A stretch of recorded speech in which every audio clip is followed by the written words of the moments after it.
Right, welcome back. Today I'm going to be tackling the worst of the damage on these McIntosh chair legs. I'm going to try to get rid of all the damage here. I've got an idea of what I'm going to build to help me do that. So you can see the damage goes virtually the whole way around the leg. There's only this very short section here that isn't damaged. So if I cut out the whole of the damaged area just in one piece, then the leg would probably just fall apart.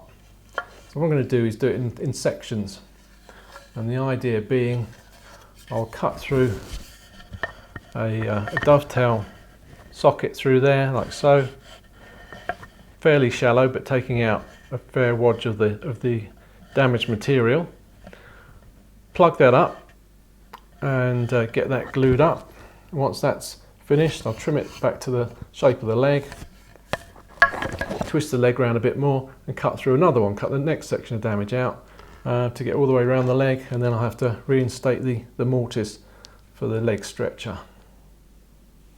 So I'm going to build that, a little jig for that, something like this, so we'll have a box around it, so a section each side like so, and then I'll put a flat top on it with a hole through profiled to guide a router bit, cutting a dovetail.